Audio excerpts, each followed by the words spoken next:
We'll see. Yeah. Okay. That gives me all I need to know. I'm not betting.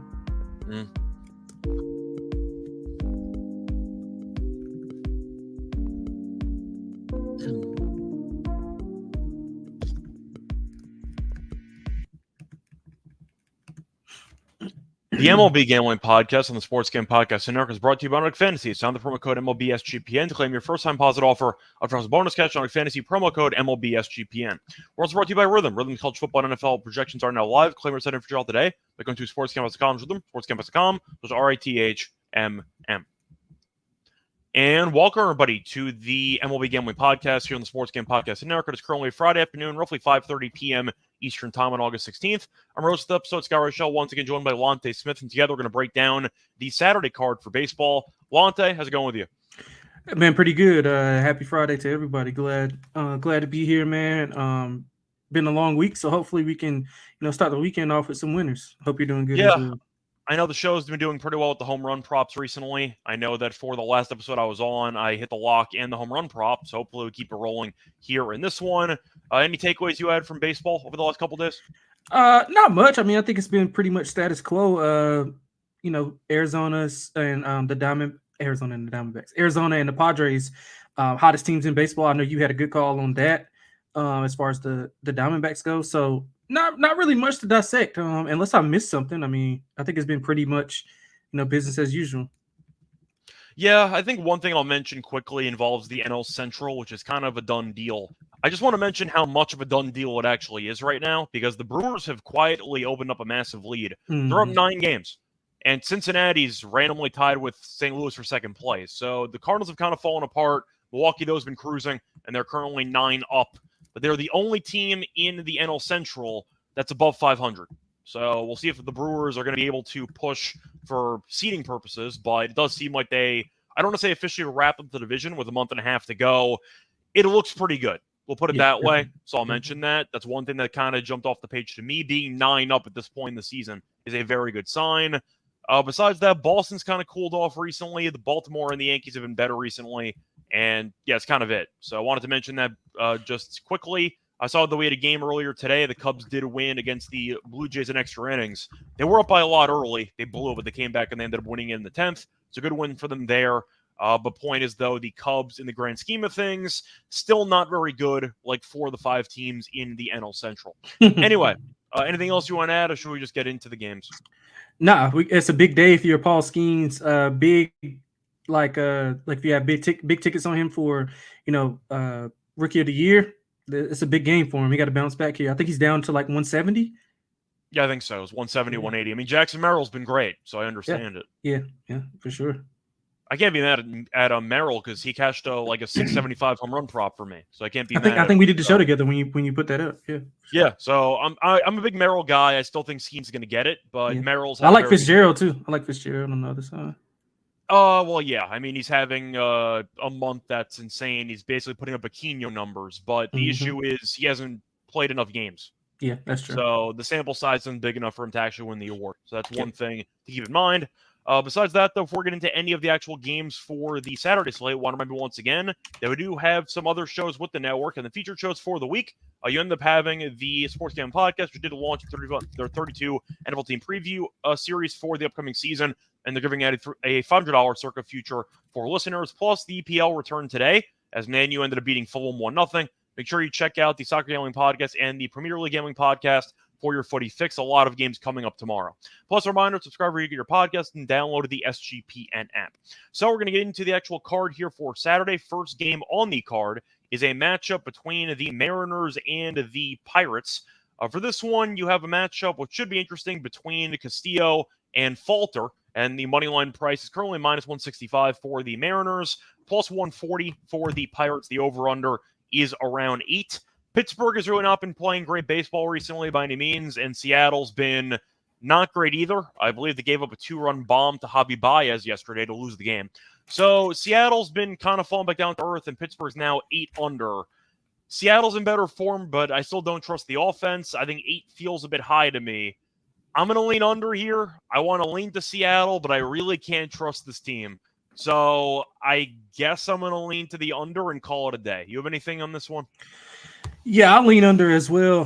Pittsburgh just not playing well. Seattle hasn't been playing well either. Obviously, we know their deficiencies as far as the offensive end. Castillo's been steady over his last 5.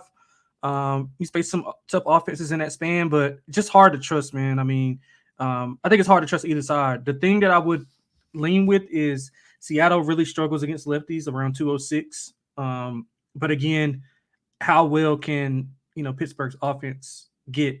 I mean, I don't know. This is a tough game for me. I'll lean under first 5 under as well. Just I don't want to touch the game at all. Yeah, Seattle, to go into more detail, did lose the series against Detroit. They lost all 3 games, actually. They've lost 3 straight. Pittsburgh's lost 10 straight. So, yeah, both teams not playing well, but Pittsburgh has reverted back to being a bottom feeder. But I'll put it this way. I'm a lot more excited about the game on Friday night between Gilbert and Skeens than the Saturday game between Castillo and Falter. Anyway, moving on to the next game on the slate. You have a matchup between... which game should we go to next? The next game we'll go to is a matchup between the Yankees and the Tigers. For this one, you have a matchup between Rodon and Montero. Yankees are minus 190. The Tigers are plus 160. Said a second ago, the Tigers did sweep the Mariners in that 3-game set. So nice job by them. They're 4 under overall. They're 2 under at home. So basically the same team home and road. Yankees, though, are 17 over 500 on the road. They won 2 out of 3 against the White Sox. They got killed in the opener, and they won the next 2 games. So they've been kind of in better form recently, even though Chisholm's now out. They got Trevino back, so we'll see what the catcher situation is going to be. But Rodon's been better recently, and the Yankees have won his starts recently. So we'll see if they can keep it rolling.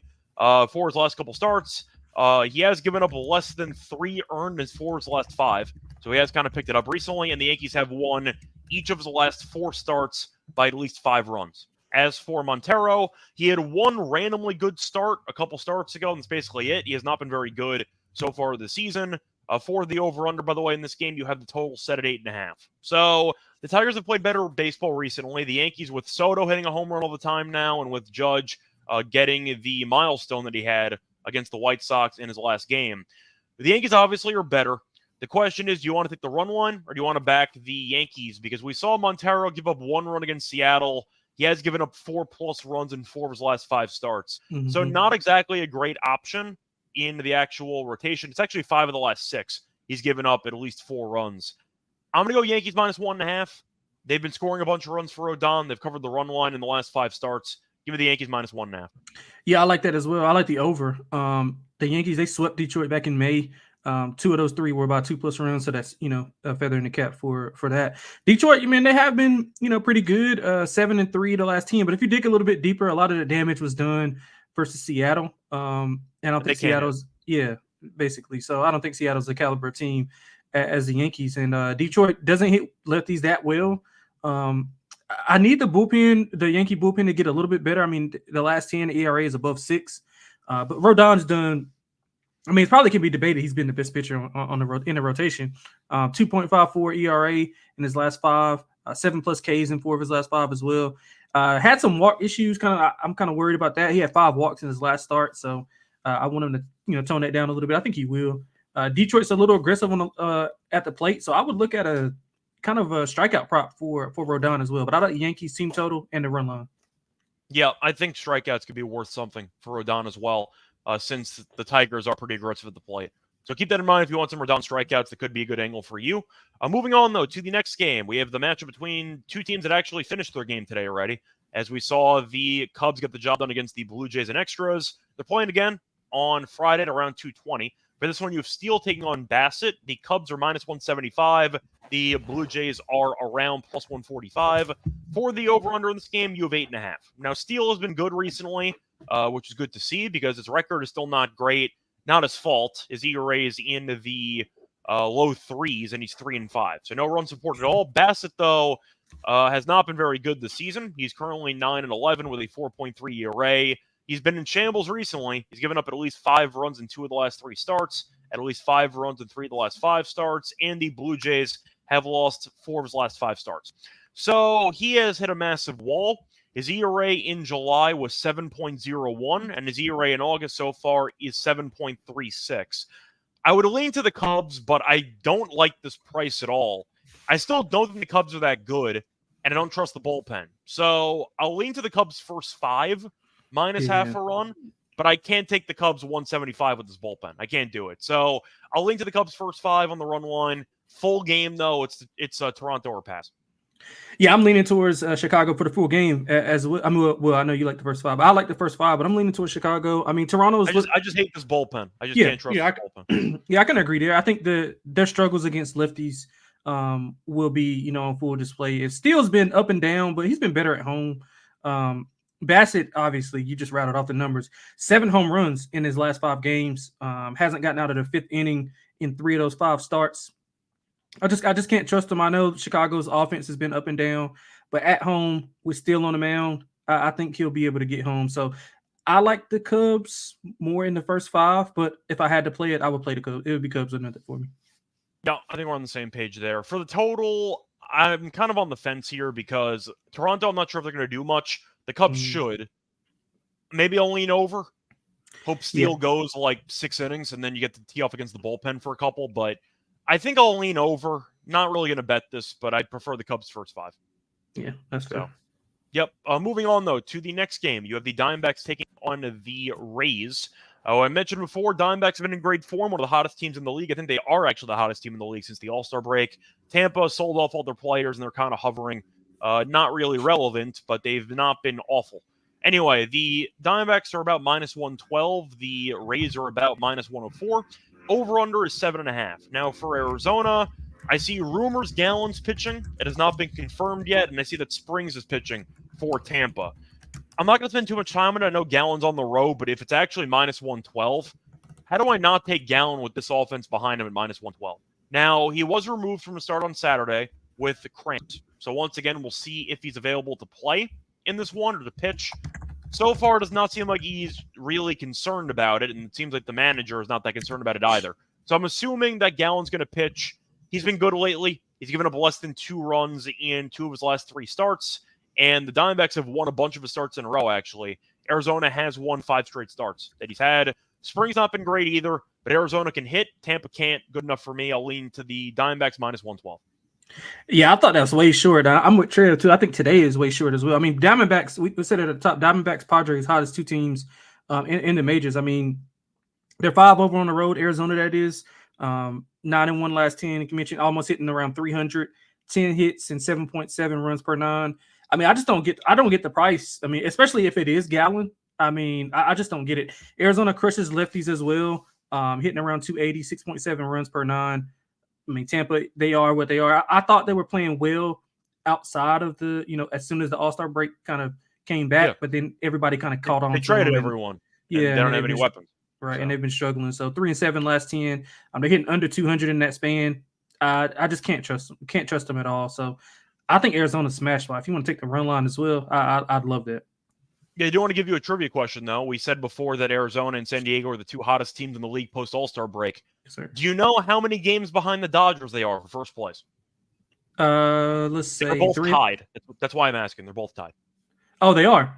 No, I'm saying the Padres and the Diamondbacks are tied. How far? Oh, I didn't know that. I didn't know that. So your guess is 3. 3.5? The answer is 2. Oh. Wow. So don't look now. Oh yeah, they dropped because they dropped 2. The Dodgers dropped 2 in Milwaukee. Okay, yeah, that makes sense. Yeah, Betts homered in the first game and they lost the next 2. But right now, Arizona and San Diego, don't look now, but they are 2 games back of the Dodgers for first place. Moving on though to the next game, we're going to talk about a matchup between the Mets and the Marlins taking place in Citi Field. You have Mayer pitching against Severino. The Mets are minus 190. The Marlins are about plus 160. The over-under in this game is set at around 8.5. So Mayer was pretty good in his last start against San Diego. Ended up struggling towards the end, but I believe he gave up like no runs in the first 4, and then things kind of unraveled from there. But 5 1/3, 7 hits, 4 runs. So he has been struggling recently in the grand scheme. He has given up 16 runs in his last 3 starts. As for Severino, he's had a pretty decent year for his standards. The Mets kind of got him on the cheap as he struggled with the Yankees, but he's 7-6, 4.17 ERA. To mention the last couple starts, though, he has been struggling as well. He has given up about 14 runs in the last 3 starts, and the Mets have lost those 3 starts by at least 3 runs apiece. So I guess I'm going to ask you, maybe you can disagree with me here. The Mets are currently in, I'd say, average form, slightly below average form, nothing too impressive. Miami's randomly scoring some runs, whether it Yeah. involves Berger being solid or just some random no-name guys stepping up. I'm going to go with Miami here. I like the over in the game. I don't really trust either pitcher, but the Mets are laying 190. I'm good. I'll lean to the Marlins. Yeah, I don't want to lay that price either, but I love the over. I mean, five of the last well, both teams are 5-5 in the last 10 meetings. 6 of those 10 have went over. And you spoke on the Miami offense scoring some runs. They're over in 7 of their last 10, 5+ runs in 4 straight, and 6 of their last 10. The Mets offense struggled versus Seattle, but they've been fine elsewhere. I think every offense struggled against Seattle, to be fair. So especially at the top of that rotation. I mean, both teams are hitting above 250 versus righties. Combined runs of 8.9 per 9. Myers allowed 14 runs in his last 3 starts. Severino actually has allowed the same amount. So both of these guys allowed 28 runs combined in their last 6 starts. So I think we see some runs here. Severino does have some success against this team. He's 2-1 his last 3 versus Miami, 1 combined run his last 2 starts. So that's something to look out for. But I think we see some offense here, man. I like the over. Yeah, I just think at the end of the day, each team's got a shot to get the 4, and with the total being 8.5, I think that's a pretty solid option. Yes, looking at briefly the wind, out of curiosity for the game.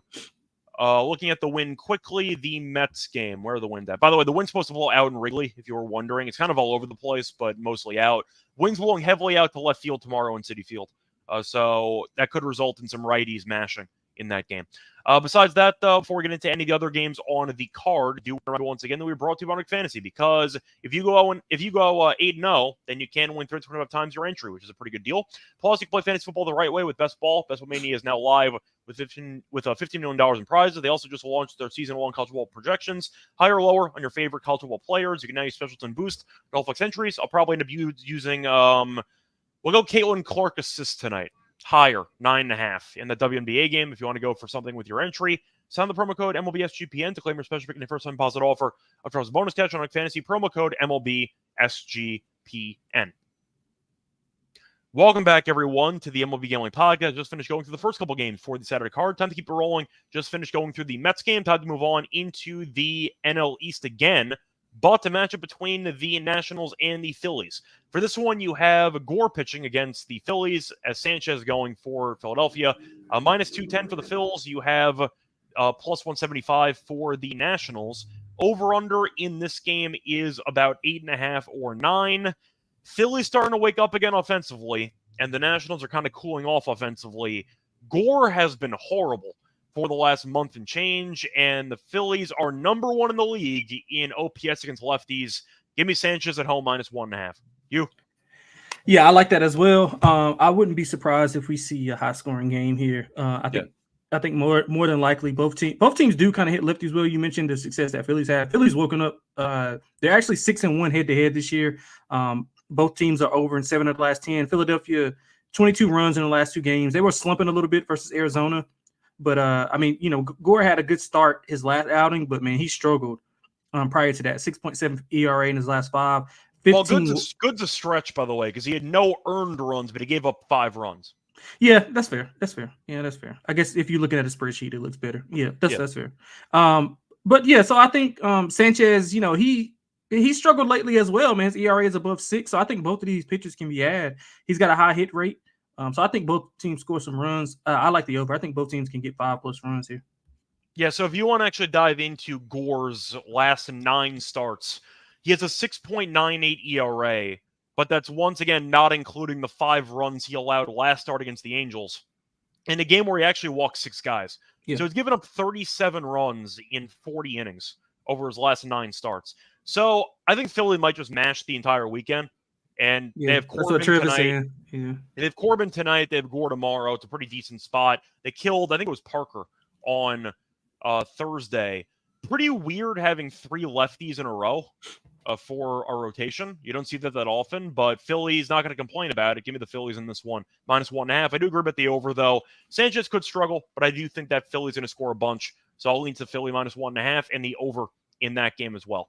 Moving on to the next game, you have a matchup between the Royals and the Reds. You have Waka going up against Lodolo. The Reds are minus 135. The Royals are about plus 115. For the over-under in this game, you have 9 with a bit of juice to the over. Now, the Royals we know are better at home than on the road by a wide margin.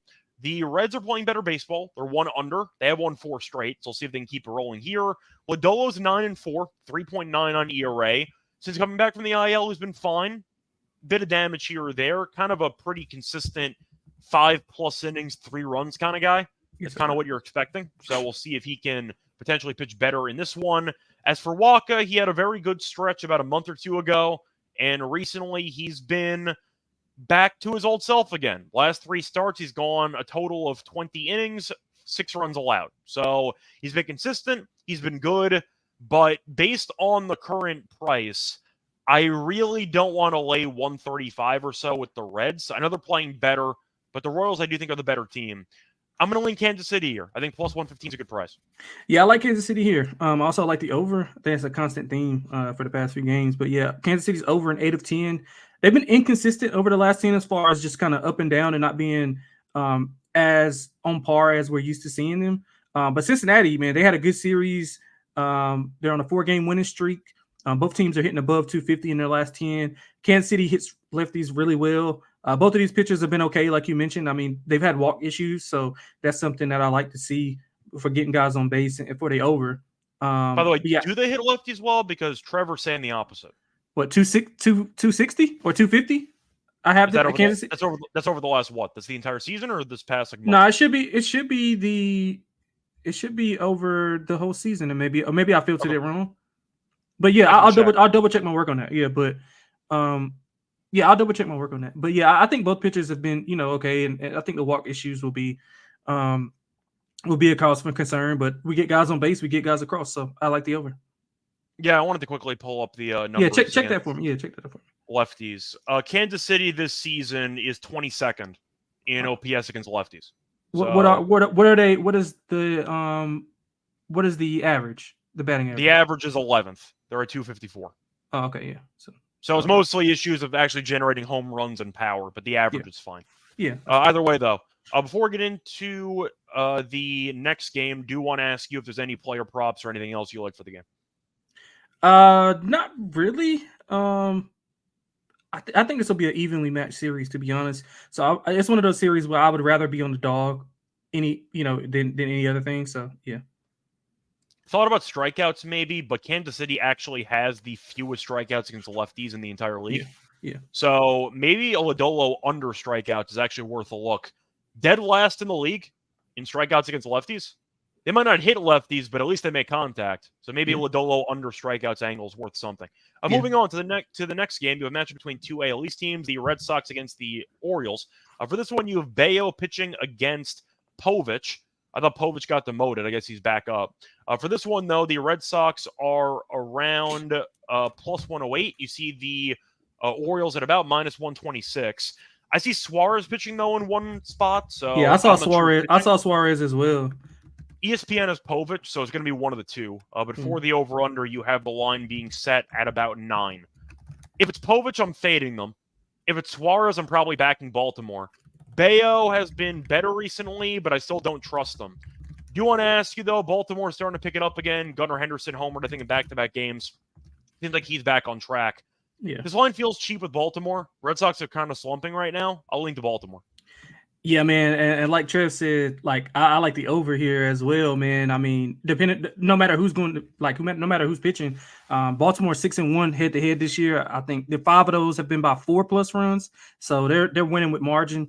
6 of those 7 went over. Even when Boston's like scoring only 1 run in 3 different times. So, I mean, Boston obviously is an over team. 7 of the last 10 have went over. Their defense is so bad. Their defense is really bad. The infield especially is really bad. It's so bad. I saw them blow. I'm not exaggerating. I saw them blow at least like 10 games with my own eyes this year. Just I'm trying to think. You have Devers at third base. He's not a great fielder. Dom Smith's a horrible fielder at first base. I mean, you can throw in Rafael, who plays the outfield some of the time, but it's a mess. Yeah, it is. Yeah, and they're wasting a good offense. But if it is Suarez, He's massively improved in August. Obviously, small sample size, but he's thrown 11 and 2/3 scoreless after allowing 13 in his last 3 July starts. So that's a positive. I'm with you. Baltimore too short. Love the over. Yeah, also for the outfield, Tyler O'Neill, really bad outfielder. Definitely. Moving on to the next game, you have the Twins taking on the Rangers. For this one, you have Festa taking on Uvalde. For the money line prices here, I see the Rangers at -118. The Twins are about even money. The over-under's at 8.5. Festa has been really not great. He had a decent run for about 2 starts and then kind of fell off again. Last outing only went 3 1/3, gave up 1 run. So I'm not sure if length's going to be an issue for Festa or what the story is there. So maybe it's going to be a bullpen game for the most part. Uvalde, though, has been really bad. So to go through Uvalde's recent numbers here, he has been kind of a mess. Looking at the actual performances, he was facing off against the Cardinals, 6 innings, 3 runs. That's not bad. Red Sox, 5 innings, 5 runs. Yankees, 3 innings, 3 runs. So the last 2 starts especially have been awful. He's been better at home, 3.09 ERA, but the Rangers are still not very good at baseball, and they're 10 games under 500. The Twins are currently 15 games over. They're playing pretty well right now, so I think I'm going to lean to Festa. I don't agree with the Rangers being favored. Even though you could argue it's even money and that the price isn't that great maybe for the Twins, I disagree. I think Evaldi's being priced on reputation. He's not been good lately. Festa I'm not a big fan of, but the Twins are a better team than the Rangers. What are the Rangers playing for? They're 10 under. They stink. I'll take the Twins at even money. Yeah, I agree. I understand about Festa, but I think Minnesota is the far superior team. Texas is basically like 2 innings away from being, on a 9-game losing streak. Speaking of blown games, Boston blew that game in the 9th inning. They were up like 5, not in the 9th inning, but they were up 5 throughout that game, and then they kind of blew it. They gave up a 3-run bomb to I think Wyatt. Was it Wyatt Langford? Somebody hit a Yeah, I don't believe it was their normal closer though. I think it was like Winkowski who tried to close, but I don't believe it was off Jansen. I think. Yeah, so they blew that game, and then the Yankee game kind of got out of hand. I think they scored like 6 in the top of the 7th or something like that. So yeah, they are a few innings away from being like on a 9-game losing streak. Minnesota's they won 3 or 4 against them this year. All of those were low scoring affairs. Texas bullpen has been terrible last 10, 6.5 ERA. I like Minnesota here. It actually scared me how much I like them, even though I don't like Festa as much. But it's just about the price. I don't like Festa, but I don't think Texas should be favored at this point. Yeah. So I'm gonna go with Minnesota to get the job done. I like them at plus money. All right. Moving on to the next game, you have the Giants taking on the A's. You have Birdsong against Bido. For this one, for the actual prices, you see the Giants at about -130. The A's are about +110. For the over-under, I see 8.5. I'm going to take the A's here.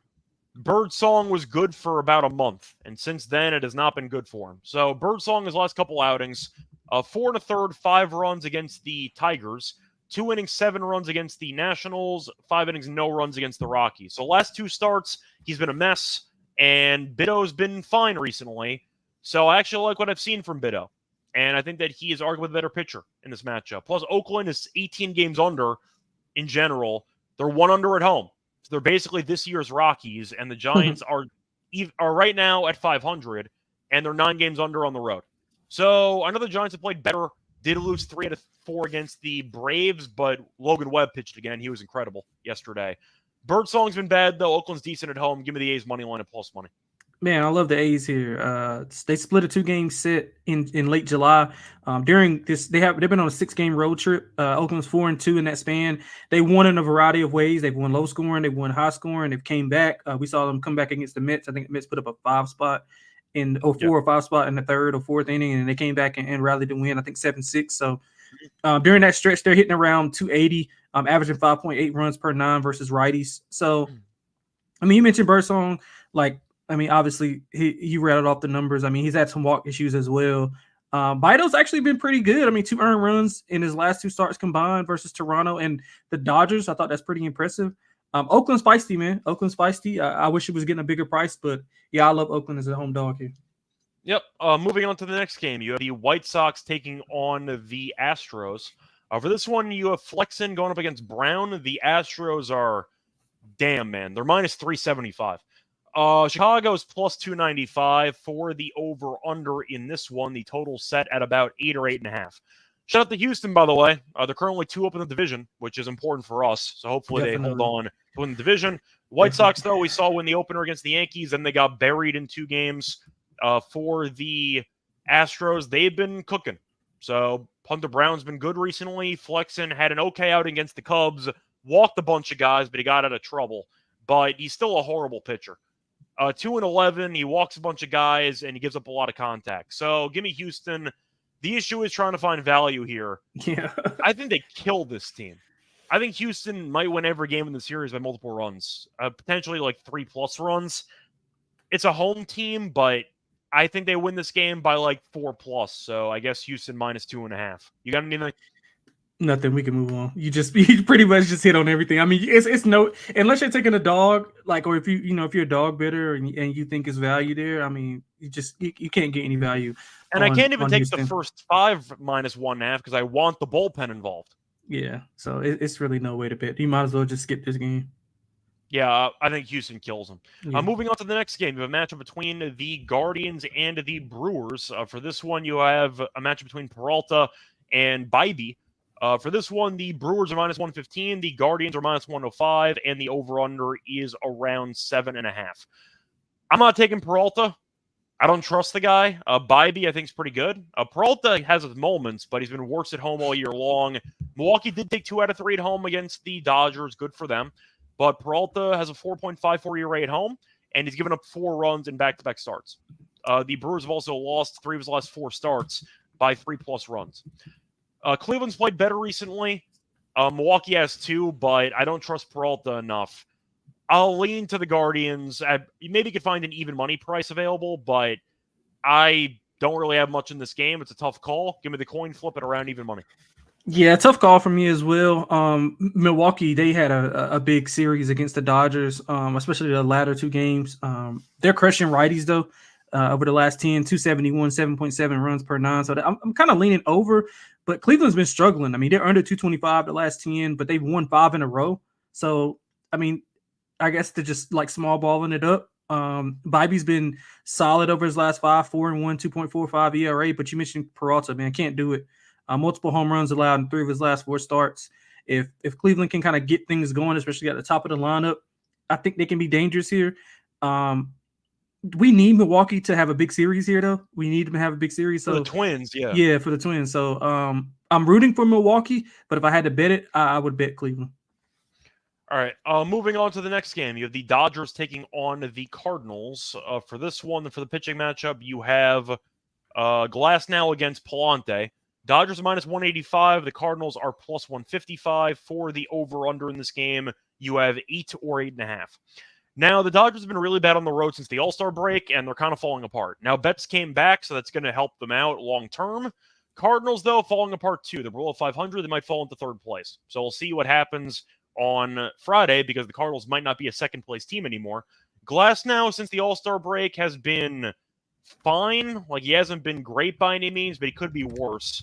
So we'll see how he does. He was good last start, though. 7 innings, 2 runs against the Pirates. So he's been fine for the most part, but I think he's probably in line for a good start here. Palante, I can't trust. I don't think he's very good, but it's most of the Cardinals in free fall right now.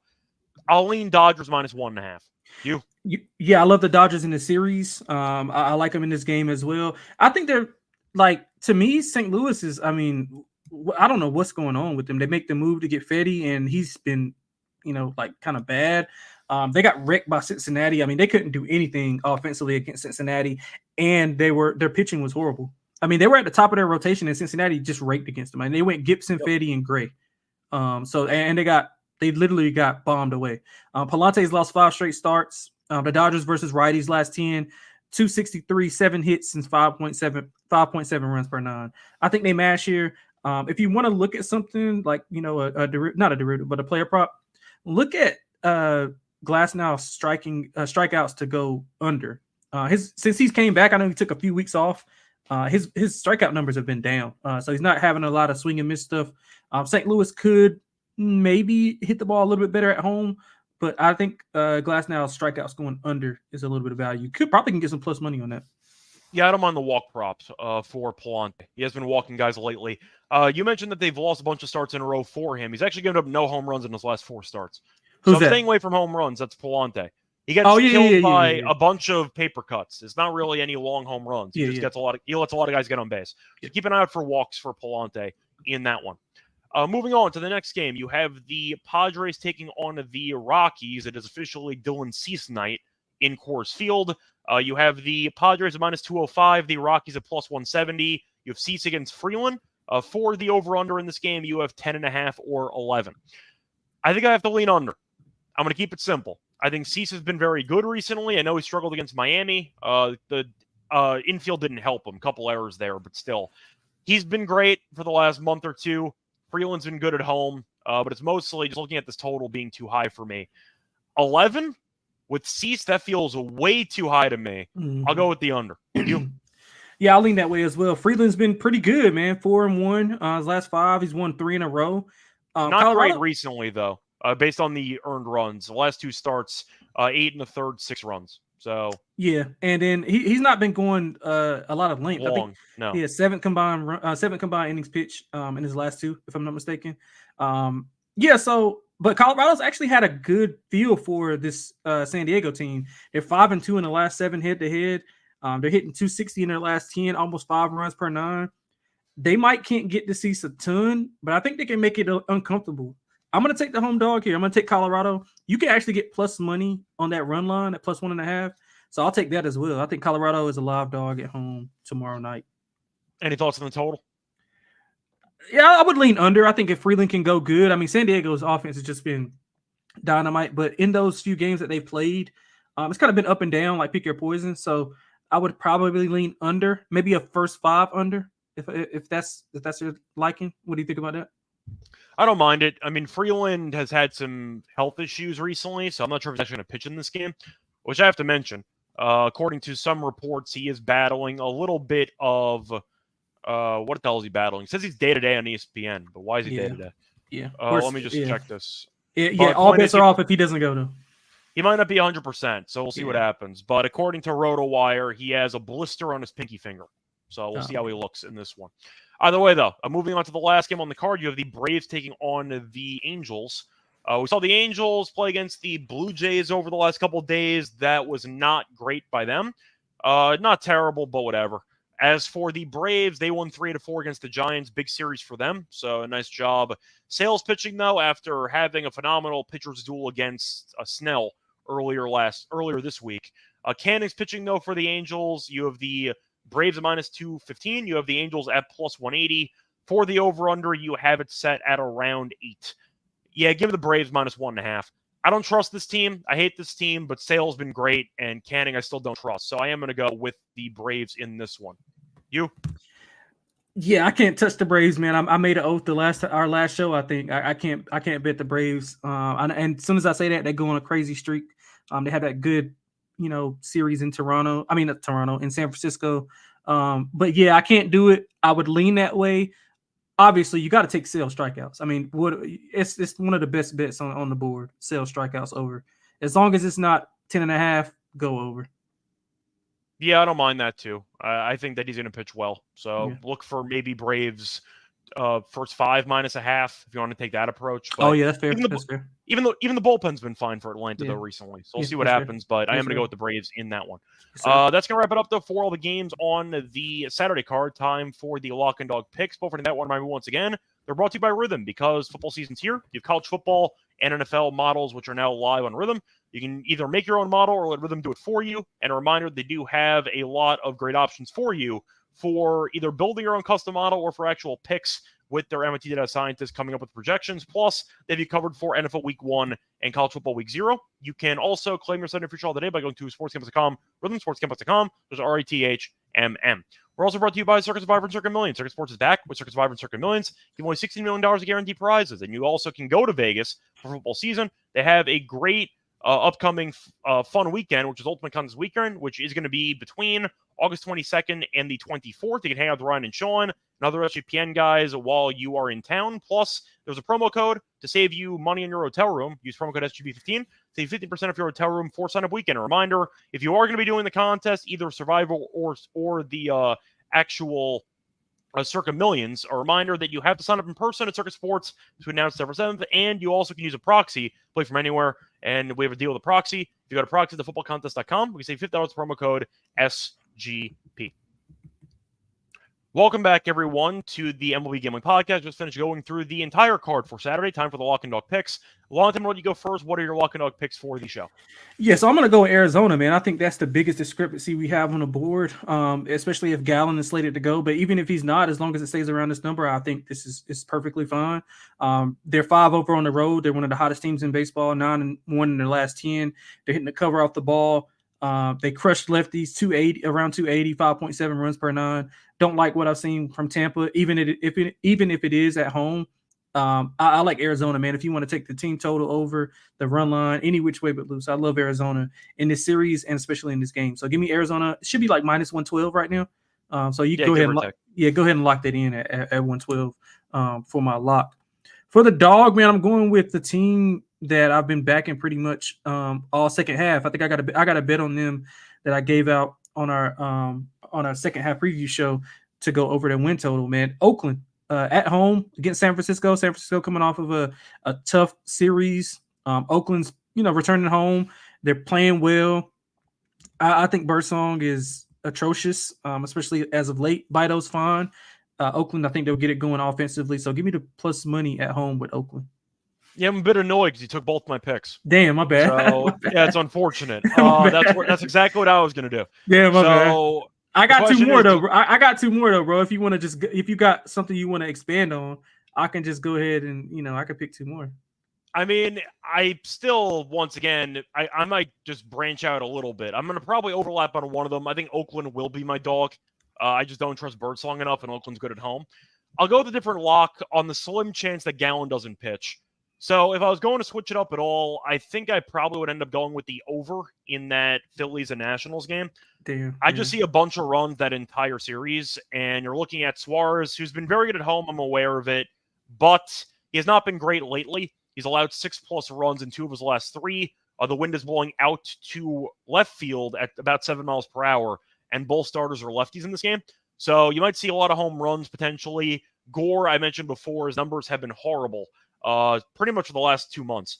And even though he had no earned runs last start, he walked 6 guys and he gave up 5 runs against the Angels. So he's still not pitching well. For the total in that one, you can find that line at around, I think I found an 8.5 actually for that game. Let me just quickly see. I found 8.5 on FanDuel at minus 118. I'll take that instead. I think the Nationals can get some runs across. Philly might score 7-8 runs by themselves. But Gore has been a mess. So I'll go with that over instead. Give me the Phillies and Nationals over 8.5 as my lock at minus 118.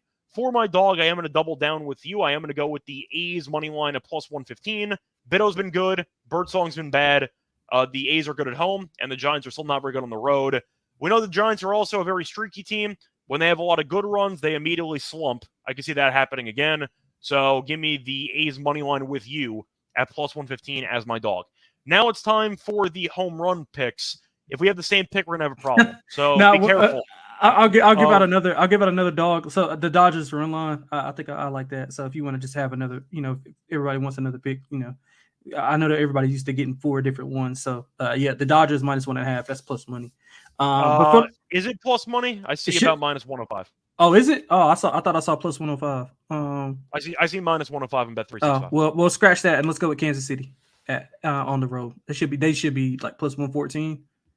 Okay, Kansas City, just to confirm here, they should be dogs because we talked about them earlier. Yeah, plus 114, plus 150. Best price for Kansas City, I see plus 115. Yeah, that's fine. Perfect. Yeah. For the home run prop, man, I'm going to the game where you talked about. We should see some. Well, we both talked about there should be some really. There should be some excitement as far as runs scored. Washington, Philly. I'm going with Trey Turner. He hasn't hit a home run since July 24th. He has been hitting the ball really well. He had a 3-hit game a couple of days ago. Had the day off, which is a rare day off for him. he's moved to the back of the lineup. So I think Trey Turner against Mackenzie Gore, if he gets 2 strikes, if he gets 2 shots at him, I think he'll hit one out within that frame. So I like Trey Turner to go deep for the first time in almost a month.